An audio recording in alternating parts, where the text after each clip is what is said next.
We have a late bloomer.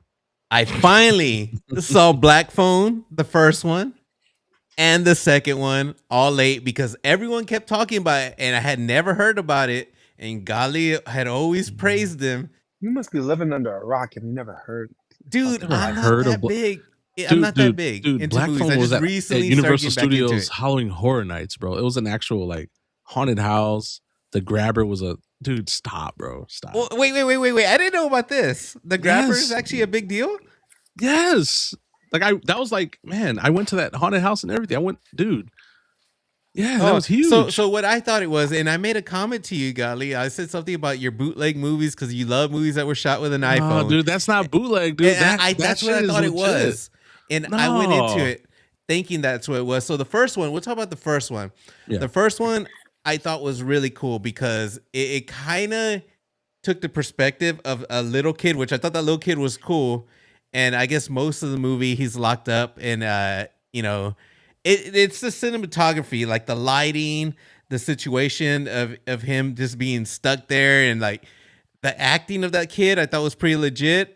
And I think who made that movie, of course, First is of all, you cannot do this movie credit if you do not give it to Handsome Hawk. That's what I was gonna say, Ethan Haw. He made the movie what it is. You know what? All right, I have a lot of problems with the movie, the first one.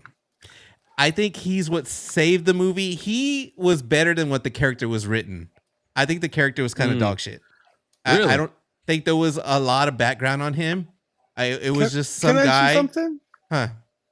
In most horror movies, you don't. Who fucking gives a fuck about the story of the guy? Like, you don't want to. You do have a point. Sometimes you just. Yeah, like we didn't know crazy. Michael Myers. You're just fucking dude, cray. We didn't know Michael Myers' story until no, there's a lot of them. Like even Saw, we didn't know about Jigsaw in the first one. And like there's a lot of 8. stuff you actually you did. You kind of learned some. But in this one, I felt like his acting was better than what the character was bland. Like there wasn't much to it. Like I think what I didn't like was a lot of it took place in the house, and like he would just be sitting there in the kitchen and like you wanted Lovely Bones. If you wanted Lovely Bones, go watch Lovely Bones. This is a fucking Black Phone. This is a fucking movie where he doesn't have to explain why the nigga's crazy and he likes little kids. He just does. Okay. It was just kind of late. Like the best parts is when he actually took the kids with the fucking like the balloons and all that shit. Like those scenes were legit. I like those scenes. Yeah. But the whole him in the house, all right, the whole thing I really had a problem with was the kid is locked there and he couldn't figure out anything on his own. Oh, he had to get phone calls from Ghost. And I swear, when I said to you guys, it felt like a Nintendo helpline. Like back in the day, you're lost on the video game. Hey, where do I go? And it kept that same formula way too long. They relied on that formula. That's the thing. That's how they communicate, bro. And it's funny because he would do what they say, and then he would be stuck. Like fuck. Oh, don't worry, the phone is ringing. It's just like. It was annoying as fuck, and that's kids. What it took me out of the movie. Oh, I think it could have been written better. It's called Black Phone. It could be Black Phone. It could be called Black Phone. It could be called Black Phone without all that shit. It could have been the Ghost thing. He could have figured stuff out on his own. Oh, that's cool. He could have had like better writing where he did a lot of stuff. He could have got led to it, but actually figured out some shit. And it was too many phone calls, man. Too many phone calls, guys. Too many phone calls. He didn't have minutes. He didn't have any minutes. And 3 nights and weekends. And here's the major problem I had: the writing sucked so bad. Like we'll get into part 2 in a little bit, but that girl in part 1, I'm not talking about part 2. In part 1, she was lame as fuck because she would dream the shit, and you already knew that help is on the way. You already knew the story. You knew what was gonna happen, and there was no like excitement. There was nothing written in there. I think they had real bad story writing. Like there was no writing. The whole thing was the kid just getting help from the Nintendo hotline, and then she came and saved the day. Like, or he actually, but you know what I mean? You knew help was on the way where he was going to get found or whatever. It just was kind of lame, man. Can I tell you something? Huh. In the movie, Miss Phone Call, I think it's called Miss Phone Call, or The Ring, or all those movies basically do that same exact thing. Like the ghost is like leading you like, bro, I need you to discover me. So we can, you know what? Kill this curse. All but those they do it better. Do that. They do it better. You know which movie did it better? The I See Dead People. That was all, dude. They did it way better. The Sixth Sense, they did it way better because the ghost would actually be like, remember the little girl who would show the thing, the VHS tape, and like The Sixth Sense, because that's a great movie. It's a great movie. Yes, I love that. But no one's getting kidnapped by the grabber in Sixth Sense. There's no the grabber. Yeah, but I'm just saying the story was like written better. Like he had to figure it out, and he like there was more story in that. The whole tape scene, that scene was so cool. Like it's memorable. The whole thing I remember of Black Phone 1 was him being stuck and getting phone calls, and then the sister helps on the way, and then that's the whole movie. That's it. That's okay. It's okay to be a hater. Just admit it, right? Admit that you're a hater, and then you move on. I think the movie was too smart for you. That's all. No, I think the movie was too basic. It looked really nice though. It was shot fucking awesome. That's all I'll give to it. You just like the fact that it wasn't on the iPhone. Dude, I'm a big fan of when you can use lighting and shadows and what they did. Like it was shot really, really well. I expected the iPhone. That's why. And when I was like, oh shit, this is a legit movie. But I thought it was just poorly written. I wasn't a fan of Blackfoot 1. And I heard most people, and I'm not saying you guys, but from other videos I've seen, that they were a fan of Blackfoot 1. And they said I saw it, a screening of it, and I loved it from right from the get go. I think it's an awesome movie. I think that I like that it kind of left things open ended. It didn't tell you exactly what this dude was doing. What did it leave open ended? Because he kills the dude at the end. No, but what I'm talking about in the sense of like his purpose, his lore, what drove him. And stuff like that. They didn't leave it open. Just poor writing. That's called poor writing. No, it was. No, you're just a hater. You're just a fucking hater. Nothing. I see exactly what you're saying. I enjoyed it. I enjoyed the first one. I didn't hate it. I don't hate it either. The first one. No, the first one I liked a lot. But I didn't love it like everyone else was loving it at the time. But I did like it. I enjoyed it. I was like, this is a cool new horror movie to watch. I was like, cool. And it was an actual horror movie, and I liked the grabber. It has a devil, so it's actual horror. It has a devil. It was good. For me. I saw that it had a lot of potential. Like I could see where OTG is saying like the writing was lackluster, but you're talking, you're making it sound like it's dog shit. It's not. I think it could have been way better. I can agree with you that it could have been better. Yeah, sure. They could have went a number of different ways. But it had the bones, the foundation of a really good movie, and to be a potentially a great franchise. Yeah, and I think that's what makes me like the first one is the fact that all the things you don't like about the first one, the second one is like the quality of life patch of the first one. All right, I guess we could get straight into the second one. Yeah, I didn't mean to jump to it, but. If you want to jump to it right now, I don't think there's much more to say about the first, unless you guys have anything last to say about the first. I liked it at the time. I don't love it, but I definitely liked it. But I get what you're saying. Yeah, I don't think it was bad. I'm just trolling, saying it was dog shit, but I didn't like the story. But watching the second one, so I went into it. I seen other videos where people are like, they saw special screenings of Black Phone 2, like little shorts, and they were like, it's so different, so different. Golly went to go see it at the movie theaters. I remember showing him that same short, and he's all like, hey, yeah. So that's all I knew going into it. And as soon as I saw it, I see it's taking place in the snow. So it's a whole different area. I fucking love that. They're snowed in, and there's an actual fucking story, dude. The story was, I loved it. I love part 2 because of the story. You learn about the mom, you learn about the camp over there, you learn all the stuff. The sister had so much more purpose in this one. She became like the main character. She was fucking awesome. What's his name? Finn? He kind of like took a step back a little. Yeah, it's like first it was all about him. Now it was all about her. It was just like, and she was badass, dude. I love the story writing. I was high in this movie when I was watching it, but you guys. I know I was high because the movie didn't make any sense to me. Actually, I think it made more sense than part. Yeah, dude, it makes. I attribute that to my highness. Oh, okay. But, at least you get. At least but I will say that which Godley mentioned in the beginning, and 100% I agree with him. This movie did a lot of things. They said, okay, this is the movie that we made in the first one. We missed on XYZ. We heard you guys. We're going to give you what you want. And then capitalize it. The death scenes, you saw a lot of gruesome shit that you didn't. It was a lot of cutaways. The first one had that problem. One. Yeah, I'll agree with OTG on that one. I didn't like how people.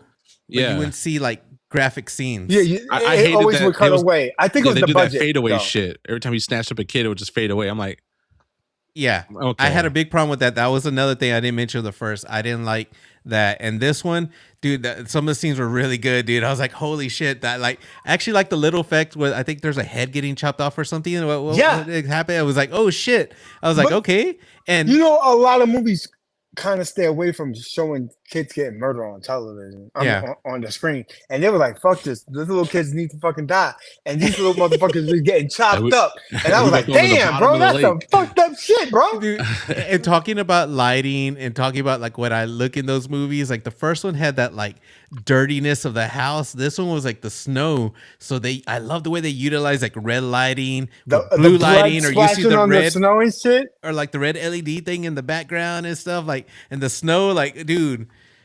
This movie, everything that I had a problem with in part one, I think was fixed in part two. And The Grabber had a story, dude. This is where you learned about him. Earlier, you said you didn't need to know about him. I feel like in part two that that's why you do that, though. They got to get you hooked into the franchise, and then like now you're gonna get a little bit more of it. I feel like part one, like it didn't even need to be here. Really, it could have been a short little intro part of part two.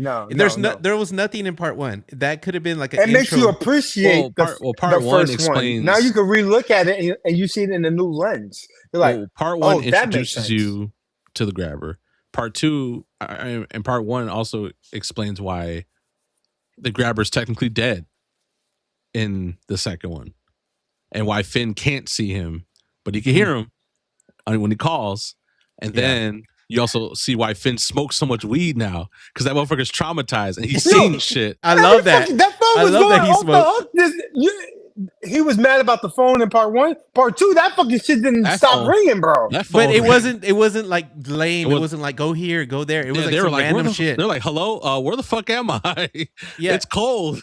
It was some random ass shit on the phone. That's how the phone should have been utilized. I felt like part one, the phone was like predictable. Like, okay, Godly, you have to explain this to me again. I was high, so you have to explain to me when this guy, right at the end scene, right.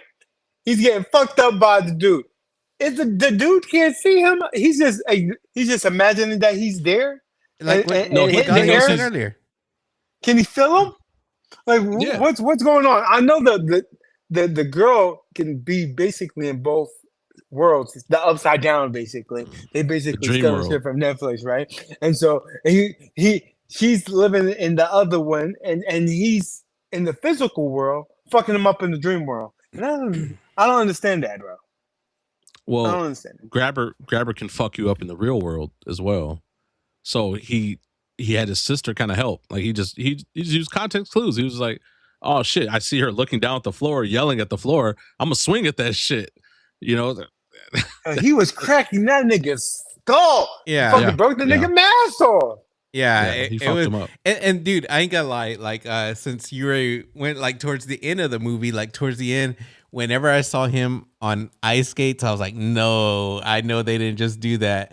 But that scene was badass. It was so badass. I loved it. It was like badass. Wait. Wasn't it like kind of creepy? Like, man, imagine niggas skating up to you like that. And he's nasty too. It was badass. Was he a fucking pro skater, bro? He was like some pro skater level shit. Yeah, some blades of steel, man. Some Mighty Duck shit he was pulling, bro. I was like, God damn, hold on, bro. That shit was that's so like dope. the trope, like in every fucking action movie, everybody knows karate. Yeah. So like, just because he's in this movie now, he's a fucking super ice skater. But like, is there a coincidence about that? They explained that. They say he loved to skate back in the day when he was dumping kids in the ice lake. He loved to skate. So that was his free time. He's like, other people was ice fishing. He's over here dumping baby bodies in the good writing, in the dude. fucking Good lake. writing. That's what good writing does. Yeah, they explained it. Yeah. But yeah, that's why I like the movie a lot more, because the phone calls weren't stupid. It wasn't. It had so much. It was so different. Like, it was an actual story. The whole mom thing. It had that little ending. It actually had a good little ending, and it's just like, I don't know. It was a legit story all the way through. And I love the dream sequences. Like, you knew when it was a dream sequence, when it would get all grainy. It was shot on a 18 millimeter, 19 millimeter camera. So then we need to go around. So basically, if you count this as a franchise 1 and 2, if you had to grade them together, what would, on like a 5-point scale, what would you give it? Together as a franchise. Would you? I'd give it a 3. I'll give it a 3.8, because 2 completes 1. Like, it's like if you just watch 1, like the way OTG, he watched 1 and he's like, it's cool, it's all right, and then you watch 2, he's like, oh, this shit's tight. But I feel like all that like comes together really well, because 2 is written so well that it almost like bleeds into 1, where it's like, where you're like, damn, it makes 1 kind of cool, because now 1 is just like literally a prequel. Like, to me, Black Phone 2 is part 1, and Black Phone 1 is a prequel, where you're just like, get a little backstory with why everyone's acting weird in part 2. That's really what it is. So, okay, that's how I'm looking at it. 3.8. Exactly, like I thought part 1 wasn't needed, but but it is. It's like I get what you're saying, but it is. It isn't, but it is. It's like, I felt like it could have been really done really fast in part 2, but maybe not. I mean, it's cool the way they did it. They obviously made the movie like make sense, and to me, it experienced a lot better. But if I had to pick a number, I'm trying to think of my score. For sure, like 2.5 would be average. It's above average. It's above average. Part 2 saved it for me. So I hate a 5. I like a rating more out of 10. 5 is really hard. Man, putting both of them together, 4, probably 4. I really liked part 2 that much, and I think the series made a lot more sense with part 2. So I enjoyed a lot of it. Like, it's not my type of movie, first of all. I don't like a lot of that shit, but it was solid. Watch it at first, the beginning, it's kind of slow, and there's parts that are like, but once I saw it all the way through, like that last 45 minutes was so fucking good that I enjoyed the whole thing, and I'll bump it up to a 4, man. That's what I got. That's a solid grade from you. I wouldn't expect that from you. For me, I'm gonna go with the 3.5. I think that's a solid grade. I think it has potential. I love the that they gave us a little bit more meat and bones on the lore and the background of it. I could see that it could, basically be like a Freddy thing and keep on going. Because, it kind of lets you think that it's a possibility. The phone rings and whatever, and it sounds like it's going to be another story. They can even possibly, if they wanted to, do a spinoff, and like maybe that girl just is cursed with be helping other people. It could be a whole different, serial killer and stuff like that, right?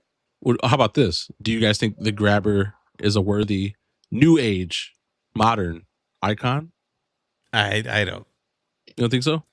Yeah. I think I don't know. I love the mask. The mask. Maybe one. Of course you do. Of course you love the mask. You see how he grabbed the mask, though. It looks like, for me, it looks like he gave homage to a little bit of like, a Freddy, maybe a Jason, if you will. The whole devil thing, the mask design was fucking badass. I would say that. But as far as like seeing the character, like wanting a little figure of him, wanting posters of him, wanting like anything, t-shirts of him, I don't see people really picking up on it. I don't see it being an Art the Clown. I don't see younger kids liking him at all. To me, it's more like maybe like an older person kind of thing, like maybe teens and above. But I just don't see him being an icon. No Freddy, nothing like that. I like how you said Art the Clown, because that's where I was going. He's new. He's like the new modern icon. Yeah, So I hate him, by the way. Oh, you hate Art? Well, we have to talk about that later. We're gonna. We'll have to do another one. We'll do that one separate. But yeah, the Grabber, I think the mask carries the icon part of it, merchandise wise, for me. But that's me. You know, I think I would love to the have a fucking grab covers for the DVDs are badass just because it includes that, and DVDs. I think the marketing on it and stuff like that. Sorry, guys. Yeah, sorry. What is Sorry, it? DVD. guys. Yeah. What is it? Physical media? What do you want me to say? 4K. 4K. Oh, I would say movie poster or something. movie The poster. DVDs. I oh was like, my you're god! 2005. Suck my dick. The What box year you are? that the disc came in. Box art. I saw it, and it was like it was. The DVD. It's fire. I think It definitely drives me in. Yeah, when I Especially like VHS, now they got like, the the dual pack, and it was like fucking dual badass. packs. Sorry, guys. Sorry, guys. Sorry. Sorry, What guys. the fuck? What's the double sided? What is it called? Dual packs are for people that like don't watch movies. This is a movie channel called Movie Mayhem. Man, suck my dick. I watched the movie. Oh my god, dual packs. Anyways, Black Phone 2 is definitely worth seeing. Check it out if you haven't. We're late. The whole series, you have to see part 1 before you see part 2. No, you don't have to, but that's how it normally works. You see part 1, then you see part 2. You don't do part 2 and then part 1. Why is this kid smoking weed? Why is everybody traumatized? You'll enjoy it so much more, I think, if for sure. So it does make sense, Golly, in that way. Maybe I'll appreciate part 1. I'll go back and watch part 1, but that's my experience of Black Phone. Not to segue too much or derail. You know how I look at part 1? How when I was younger, I didn't like Friday 13th part 1 until I was older and I rewatched the franchise again. And then I went back to 1 and I was like, man, a lot of people are like that. Yeah. When you go back to part 1, it's like, I'm not going to say you're going to say, oh, Black Phone 1 was fire, but you're going to be like, okay, when you're seeing both of them, you're like, it's kind of tight. And I've only seen them one time each. So yeah. So I got to go back. Yeah. But yeah, solid franchise. Please don't do a part 3 unless it's a prequel. Thank you.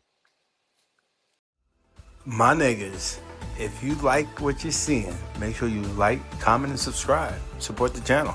Oh, wait, really quick. Only I wanted to say, bring back Baja Blast. We're the one keeping her name alive.